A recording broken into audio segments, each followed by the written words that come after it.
ontem a Comissão Nacional de Clubes iniciou um debate para a implementação de medidas de fair play financeiro para 2025. Então, eu estou te perguntando, assim, bem na linguagem coloquial, o que está pegando, Martim, nessa história? Bom, vamos lá. A Comissão Nacional de Clubes todo ano é eleita, né, com representantes de clubes da Série A, B, C e D, para atuarem como interlocutoras dos clubes junto à CBF em questões de calendário, arbitragem, organização do futebol, para ser a voz dos clubes. Se reúnem lá periodicamente. Mas já existe há quanto tempo? Existe há muitos anos já. Não o calendário até agora ela fracassou. Não sei se fracassou porque não sei se tentou. Fracassou para o futebol, isso sim, é um fracasso, com certeza. Para os clubes eu não sei nem se tentou. E aí agora, recentemente, com essa janela, voltou a haver discussão sobre gastos exagerados, tem algumas questões, né? O Flamengo, notoriamente, o presidente Rodolfo Landim falou ali num áudio que foi vazado no grupo, foi até reportagem aqui do GE, de outros lugares, sobre os gastos do Botafogo, né? A SAF sem fair play financeiro, tal, investimentos que seriam feitos de fora para dentro, sem que o clube gerasse o dinheiro que sustenta essas contratações todas. Não tem nada de legal no que Por exemplo, no caso do Flamengo, o Flamengo arrecada mais de 1 bilhão, ele usa 800 milhões de contratação, você fala, o dinheiro do Flamengo veio todo de arrecadação com o futebol. Os 5 times que o Martim acabou de falar, a última frase dele, me parece que é uma frase que tem que ser muito bem exposta, porque às vezes no imaginário das pessoas, em função da declaração do presidente Rodolfo Landim, logo depois da derrota do Flamengo para o Botafogo por 4-1, fica parecendo que há alguma coisa errada. Ele disse aqui agora que o Botafogo faz não tem rigorosamente nenhum impedimento. Discutir o fair play financeiro, acho que é uma discussão saudável. É uma discussão... Mas é bom esclarecer, porque senão... Claro. E além disso, tem casos que até eu considero mais graves, como, por exemplo, Corinthians e Cuiabá. Isso aí. O presidente do Cuiabá falou abertamente, o Corinthians vem aqui, contrata o Ranieri, leva o jogador e não paga. Eu tenho que disputar o campeonato Só voltando ao Botafogo, é outro ponto, né? O Botafogo investiu usar jogadores sem receber o dinheiro. 350 milhões de reais em contratação esse ano, aproximadamente, né? Então, assim, o mundo do futebol pergunta, peraí, esse dinheiro o Botafogo gera, esse dinheiro é gerado pelo futebol do Botafogo? É isso que está sendo debatido? Isso está sendo debatido. Lá atrás, faz uns 4, 5 anos, a CBF encomendou ao César Grafietti, economista, que faz relatório de análise de balanço dos clubes todos os anos, já há muito tempo, que é muito competente, muito capaz. Já profissional conceituado e respeitado. Ele desenhou um programa de fair play financeiro para a CBF, a pedido da CBF, e já das gestões anteriores da CBF, e esse fair play financeiro nunca saiu do papel. Ficou lá numa gaveta. Dormitando lá numa gaveta da CBF até hoje. O que os clubes voltaram a falar foi, será que a gente tem que discutir isso de novo? Discutiram, assim, de uma maneira etérea, não foi, tem que ter, ano que vem não pode ter, tal, não tá nesse ponto, tá? A gente tem que falar sobre isso, tem. Na próxima reunião vai se avançar um pouco mais no tempo, mas eu acho que é uma longa conversa até ter algum tipo de fair play financeiro no Brasil. O que o Textor alega é que o Botafogo gera receita suficiente para investir 350 milhões em reforços, né? Então, assim, o que o Textor está dizendo é isso. E tem uma pegadinha assim que eu acho muito difícil de ser controlado, que é o seguinte, digamos, vou dar um exemplo fictício, tá? O Coutinho monta um time e ele não quer montar um time comum. Não. E aí eu patrocino o Coutinho. Cara, e aí eu coloco um patrocínio de 1 bilhão de reais. A minha camisa vale 100 milhões, eu pago quanto eu quiser. Essa é a questão que atormenta o futebol europeu. E aí o Coutinho vai dizer, eu tenho um patrocínio de 1 bilhão, então eu posso gastar 900 milhões em contratação. Essa é uma questão que atormenta o futebol europeu. O Manchester City está sendo julgado dentro da Premier League por causa disso. Quem que vai dizer que o que eu estou pagando é muito ou pouco? Quem decide sou eu se é muito ou pouco. O problema é se você é o dono do time e você usa uma empresa de sua propriedade também para botar dinheiro lá. Então o governo do Qatar compra o PSG. Isso, e bota na camisa Qatar Airways. E paga uma fortuna fala, não, o dinheiro é do patrocínio. Voltando para o então é muito difícil fiscalizar isso. Muito difícil. O que é mais fácil de fiscalizar, para mim, seria o beabá, é o ponto levantado pelo PC. Não que não tem que ser fiscalizado, eu acho que o futebol tem que ficar atento que dinheiro estranho ao futebol não comece a entrar nos clubes, que os clubes vivam de dinheiro do futebol. Isso eu acho muito importante isso. Mas é uma questão difícil de ser fiscalizada mesmo, mas tem que se ficar atento a ela. O que é muito simples, no ponto levantado pelo PC, é o seguinte. O Corinthians vai lá e tira o Ranieri do Cuiabá. Não paga. Então o Cuiabá perde um jogador, não recebe, está disputando o rebaixamento com o Corinthians. Contra o Corinthians, isso. Aí o Corinthians vai lá e fala, agora eu vou trazer o Depay. Isso. Aí eu acho que deveria haver um controle, cara. Não Mas paga o controle- Mateuzinho. mas o Flamengo controle- está cobrando o Mateuzinho. Mas o controle sim. tem que haver antes de o Corinthians contratar o Depay.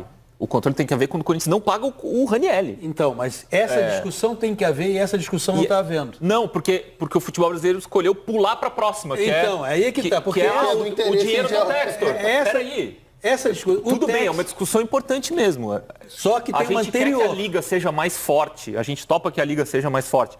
Com dinheiro. Grupo City, por exemplo, do Bahia, que é o que o próprio Textor falou, né? Mencionou numa entrevista. Existe uma no chance GE. bem grande de... Eu acho que a gente tem que discutir. A gente topa que a liga seja mais forte, com investimentos externos que não sejam de dentro para fora, né? Gerados pelos próprios clubes. Podemos discutir se é bom ou ruim. A questão do Corinthians- O nível vai subir, o Botafogo vai ganhar premiações, vai ganhar Libertadores, vai não sei o quê, vai gerar dinheiro, vai se pagar. Pode ser. Tem que discutir. Mas antes, eu acho que o futebol brasileiro tinha que discutir isso. Você vai tirar um jogador de um concorrente E não vai paga. pagar, A e gente o concorrente que perdeu o jogador não vai ter dinheiro para se remontar, A para gente não investir. pode Isso naturalizar. é muito mais grave. A gente não pode naturalizar o calote. O primeiro ponto do fair play financeiro é o calote. E depois a gente passa, na minha opinião, para essa discussão mais Então, profunda. aí o futebol brasileiro, como observou o Martim, está indo para o último parágrafo, ignorando o primeiro, o segundo e o terceiro parágrafo. Perfeito. O primeiro parágrafo é o seguinte: não pode ficar em atividade um clube que é caloteiro. Um clube que se beneficia, que chega lá e diz, me dá o Ranieri. Ah, então tá bom, poxa. O Cuiabá é um clube que faz conta, sério, Isso. trabalha dentro do seu orçamento, não faz nenhum tipo de loucura. Vamos vender o Ranieri? Vamos. Isso vai significar Isso. uma entrada de tanto no nosso Vou caixa. comprar se lateral, planeja, vou e comprar aí um eu vou zagueiro, vou comprar um reformar lateral meu CT. e um zagueiro. E olha a complexidade dessa discussão. Se tem um lado que é extremamente importante, que você fique atento a que dinheiro estranho ao futebol comece a entrar nos clubes, porque isso pode causar um desequilíbrio, que não é natural do jogo. Por outro lado, você também não pode afastar que investidores queiram comprar clubes e queiram transformar esses clubes, que esses clubes possam mudar de patamar. Então é uma questão complexa, tem que ser debatida com muita calma. E o John Textor, como ele está no centro dessa discussão nesse momento, fruto do sucesso que o Botafogo faz na temporada, se o Botafogo tivesse gastado 350 milhões, estivesse na lanterna do campeonato, ninguém ia debater a situação Não, do claro que Botafogo. não, está todo mundo ganhando. Mas essa é uma questão complexa, que não é bem versus mal, 8 ou 80. Porque o ponto levantado pelo Textor é bem importante. Quando ele diz, poxa, então, pegar um exemplo aqui, o Crystal Palace nunca vai ser um bilionário que quiser pegar o Palace, apaixonado pelo Palace, e falar, eu quero ser campeão inglês, quero colocar um dinheiro, ele não pode, isso não soa injusto, só o Manchester, os clubes que têm grandes receitas vão poder continuar gastando fortunas, esse cenário então nunca vai mudar por causa do que as pessoas estão chamando de fair play financeiro, eu acho que é um ponto importante. Mas também é preciso entender a origem de como nasceu essa discussão. Ela nasce no momento em que bilionários russos começam a lavar dinheiro no futebol. Então, com o Chelsea aconteceu isso, com o City aconteceu isso. Dinheiro de fora. Começam a comprar clubes e você não... Aconteceu com o Corinthians também, em 2005. E tem outros E você interesses não no meio tinha a disso. origem do dinheiro. Da onde vem esse dinheiro que trouxe o Tevez, o Mascherano? Será que você está usando dinheiro de tráfico de drogas, de negócios ilícitos no futebol? O futebol está sendo usado? Tráfico de armas. Então, peraí. Que se use no futebol só dinheiro gerado pelo futebol. Então a questão é complexa, tem vários lados e tudo que a gente não precisa é de clubismo para debater isso. É de clubismo. E é o que está dominando no momento as discussões. Então que os clubes e a CBF, principalmente como moderadora do futebol brasileiro, ouçam os especialistas e estudem o melhor modelo a seguir no Brasil. Né? E que não seja uma discussão de bem versus mal, ou de o Botafogo está ganhando, eu vou tirar o dinheiro do Botafogo. E que se contemple clube caloteiro, porque o clube caloteiro não pode ficar fora dessa discussão. O Botafogo fez uma janela histórica, mais de 200 milhões em investimentos, e isso começa a gerar um debate sobre fair play financeiro, regras para deixar isonômica a disputa. Vamos lá. O que eu penso? Então o Botafogo realmente fez contratações muito impactantes, fantásticas algumas. Luiz Henrique, aí pegando tudo, né? Não só essa janela. Né? O elenco esse ano tem muito mais opções. Você tem um Luiz Henrique fazendo a diferença. Você tem várias alternativas para o meio-campo, por exemplo, com o Gregory, com o Alain, com o Danilo Barbosa, que já estava aí. Enfim, é um ano de... O Igor Jesus, eu já citei, é muito certeira essa contratação. O cara chega, faz a diferença, se encaixa como uma luva, enfim, muitos méritos do departamento scout do Botafogo. E isso a gente pode chamar de scout. É um departamento que realmente observa, analisa e é criterioso na hora de contratar. Tem muito clube aí que diz ter departamento scout e na prática o trabalho é ruim. Ah, mas também, Jorge, é fácil, né? Ficar enchendo a bola do departamento scout. Com esse dinheiro até eu. Não é assim, gente. Tem muito clube com dinheiro que gasta mal. O Botafogo não é um clube, pelo menos até agora, nessa gestão de John Textor, pega tudo, tá? Pega desde o início. O Botafogo não é um clube que toca dinheiro com contratações amalucadas. A maioria das contratações na era Textor deu certo. Ah, o elenco do ano passado. O elenco esfarelou. Mas o time que foi montado, o futebol que aquele time jogou no seu melhor momento, né? Aquele time de Perry, Adrielson, Cuesta, que mais? Tietê que continua, Marlon Freitas que continua, Tiquinho que continua, Eduardo que jogou um primeiro turno exuberante. Aquele time deu certo no campo por um tempo. Depois outros fatores aí pesaram para que o título não viesse. Então, tem dinheiro, é verdade, mas acerta. Não joga dinheiro pelo ralo. Aí tem a discussão central. Poxa, mas olha, tem que botar um fair play aí. O Rodolfo Landim, presidente do Flamengo, recentemente deu 2 declarações a esse respeito. Olha, eu me dou muito bem com o Textor, mas daqui a pouco a gente vai ter que discutir essa história de fair play. Se a gente for ver aí o valor que o Botafogo está investindo para contratar jogador, ele é bem inferior à receita que o Botafogo tem. Aí, recentemente, depois do 4-1, do Botafogo em cima do Flamengo no Campeonato Brasileiro, o Landim voltou a dar uma afinetada. Falou, então, são tempos de SAF sem fair play financeiro. O Textor não entrou na briga porque, diferentemente da relação que ele tem com a Leila Pereira, presidente do Palmeiras, que é péssima, a relação dele com o presidente do Flamengo sempre foi muito boa. Ele faz questão de dizer que é amigo do Landim, não sei até que ponto eles são realmente amigos, mas ele falou, não, tá tudo bem, eu entendo, tá de boa, isso não vai afetar a nossa relação, mas eu posso dizer pro Landim que as nossas receitas aumentaram consideravelmente, que os nossos níveis salariais estão em apenas 45% das receitas que a gente tem. Então, vamos lá. Eu penso algumas coisas sobre isso. A primeira, a que mais me incomoda, independentemente do mérito, e eu vou analisar o mérito, independentemente das razões do Rodolfo Landim em contestar o modelo do Botafogo e tal. O que me pega é que esse tipo de declaração, ela vem como fruto dos resultados. Ela vem na esteira dos resultados. Então, me parece muito cômodo, muito tranquilo falar sobre isso depois que você toma um 4-1 para o time que está investindo pra caramba. Né? Me parece um argumento conveniente para o momento, oportuno para o momento.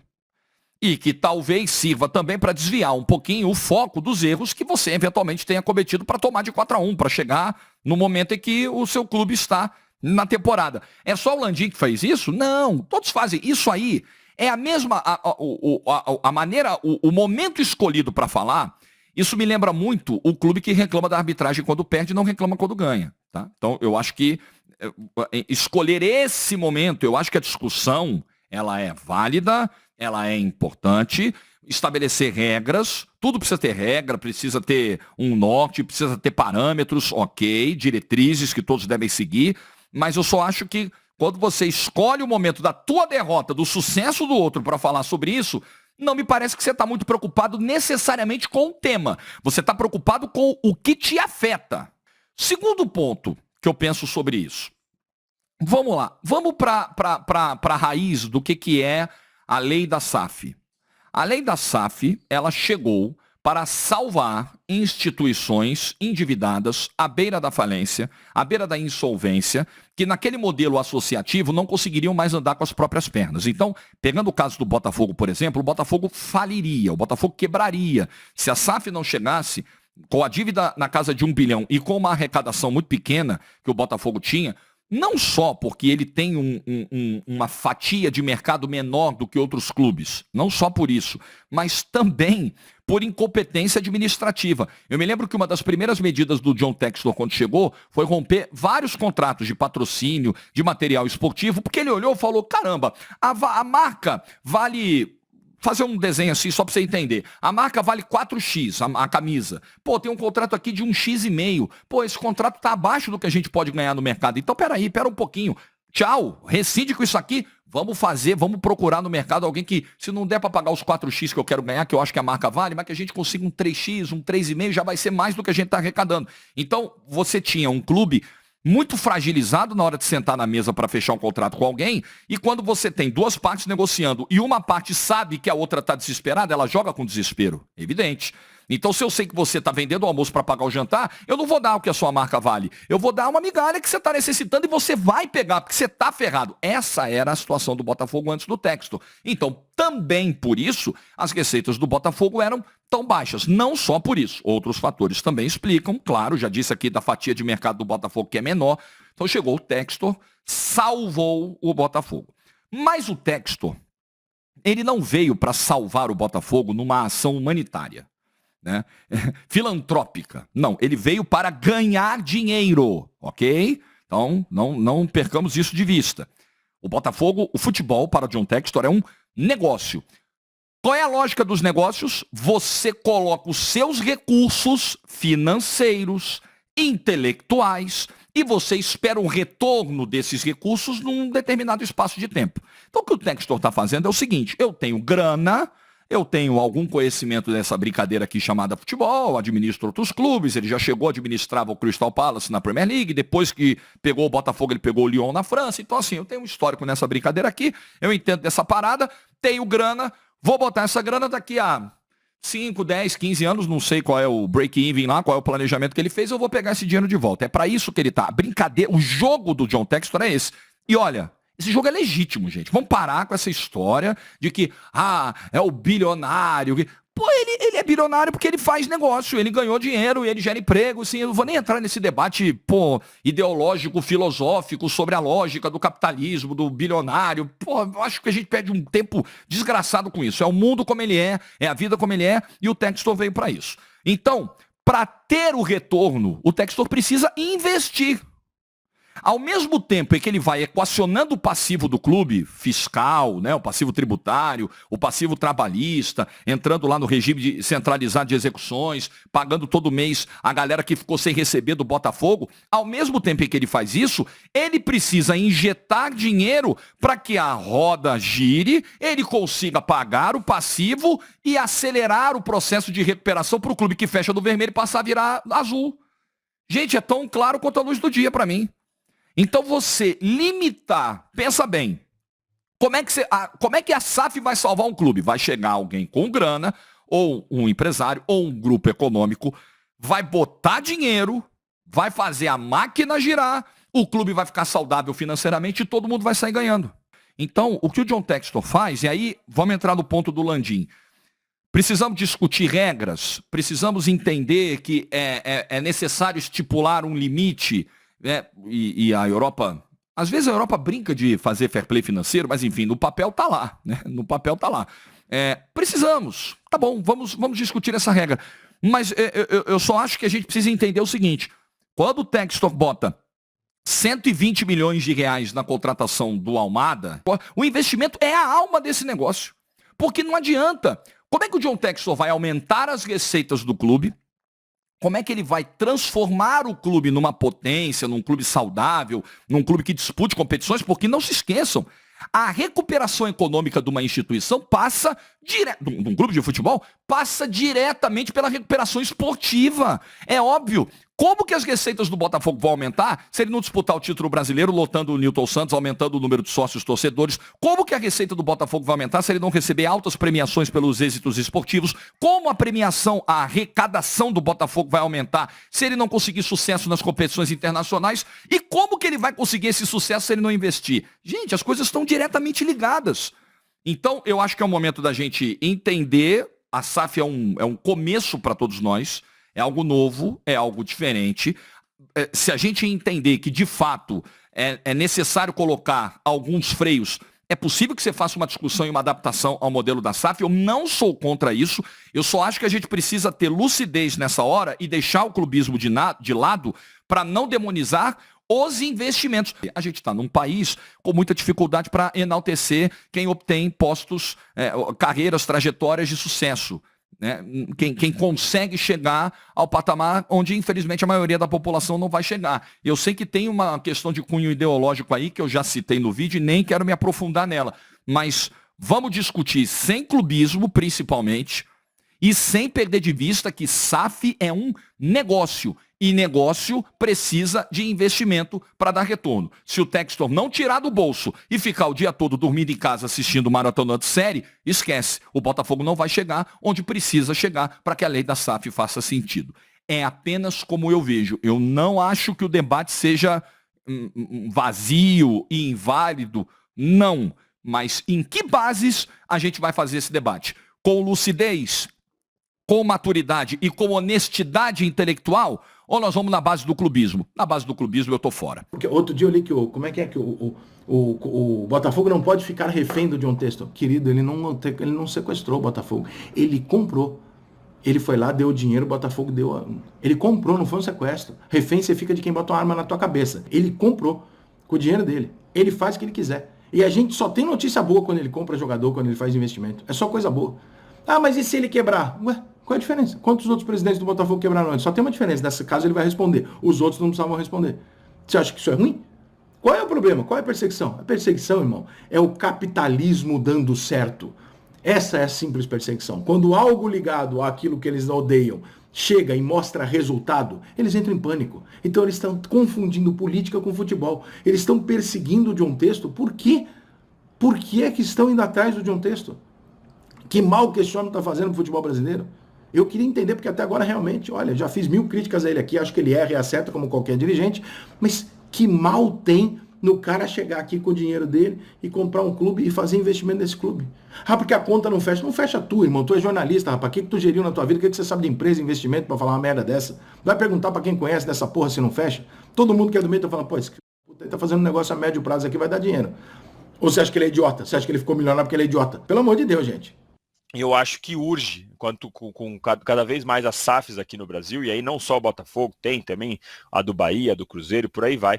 Eu acho que urge uma regulamentação financeira, e não adianta a gente ficar aqui batendo e falando o que a gente acha, o que a gente não acha, se os clubes não se unirem e realmente colocarem isso no papel. Ainda sobre o Botafogo, só um detalhe, né? E acho que vale ressaltar. Não acho que todo mundo deve gastar o quanto pode, quando não pode e tal, essa questão. Só que a real é que a bandeirinha do fair play financeiro, da controle de gastos, ele só aparece agora que o Botafogo está ganhando de todo mundo, né? Como o Botafogo amassa todo mundo, contrata um jogador por semana, elimina um, ganha do outro, tem chance de ganhar o brasileiro. Agora, opa, como assim? Isso não pode. Quando o Botafogo apanhava de todo mundo, ninguém ligava. Podia estar contratando quem quisesse. Mas gastando... é justamente por isso, Tirone, que a gente precisa ter uma política de fair play financeiro faz tempo. Agora está voltando ao assunto, porque o Botafogo está contratando muito. Mas a gente precisa ter uma política de fair play financeiro, não é para proteger o Flamengo, o Palmeiras, o São Paulo. É para proteger o produto como um todo e para que casos como o Botafogo, que quase faliram, casos como o Cruzeiro, casos como o Vasco, que chegam ali na beira do poço, aliás, no fundo do poço, não podem acontecer. Quando a gente institui uma regra financeira e um fair play financeiro, não é só para proteger a igualdade do campeonato, e aí você tem vários critérios, tem a questão do salário, tem a questão da receita, é também para proteger os próprios clubes, porque com as regras do fair play financeiro você protege o seu clube. Então, o dirigente não vai poder tentar fazer ali uma gestão de 3 anos para contratar, ser campeão, virar história e depois deixar a bomba para o próximo que assumir, porque é isso que é a prática que a gente vê. Então eu entendo o seu ponto, os botafoguenses levantam essa bandeira, não tinha fair play, e é verdade, nunca teve fair play, mas também nunca teve o investimento do tamanho que a gente está tendo agora, e essa questão de clubes recentemente, Cruzeiro, Botafogo, Vasco, que chegaram em dívidas gigantescas por irresponsabilidade de cartolas, porque eles pensam apenas na gestão deles de 3 anos. Sim, queria que você colocasse a sua colher nessa conversa, Nalo. Só esse ponto, é que eu acho curioso isso, né? Sempre acho, porque agora ninguém está falando do fair play financeiro do Vasco, né? Ainda. Daqui a pouco, se o Vasco começar a contratar todo mundo e ganhar, ninguém vai... Aí vão começar a levantar essa bandeira. E só para ser justo, é a mesma bandeira levantada quando o Paulo Nobre salvou o Palmeiras. O Palmeiras tinha orçamento para aquela história lá, ou quando a Crefisa pagava fora do mercado para o Palmeiras. Essa questão também foi levantada lá atrás, só para ser justo e não falar que eu estou defendendo o Botafogo. Aconteceu com o Palmeiras também. Também foi acusado de, peraí, como assim que essa empresa está pagando um valor completamente fora do mercado? Ou o Flamengo, que todo mundo fala, porque ao longo da história teve sempre patrocínio estatal e blá blá blá. Sempre tem uma história, né? Só para não dizer que eu estou apenas defendendo o Botafogo aqui. Sim, sempre tem. E não é só no Brasil. Em qualquer liga. Né? O Manchester City até hoje é discutido na Inglaterra. Ele talvez tenha ferido 500 regulamentações da Premier League. Até hoje é objeto de estudo, investigação. Tem muita discussão. O Guardiola foi defender a bandeira do Manchester City, não exatamente da Premier League. Né? Na Espanha, o clube modelo não era o Barcelona, que não precisa de patrocínio, forma jogador em casa, tal. Depois você vai cavoca, descobre que é maior escândalo, aí tem sanção. Essas coisas, essas discussões, o fair play financeiro, ele é mais uma expressão do que uma prática, né? No futebol mundial. E aqui no Brasil é isso. Agora que o futebol brasileiro transborda dinheiro, como disse o Danilo, vai além das fronteiras sul-americanas, porque aqui na América do Sul, o que se discute nos outros países da América do Sul é um fair play financeiro para o futebol brasileiro, né? Para ter condição de competição continental, que não está acontecendo, né? Também.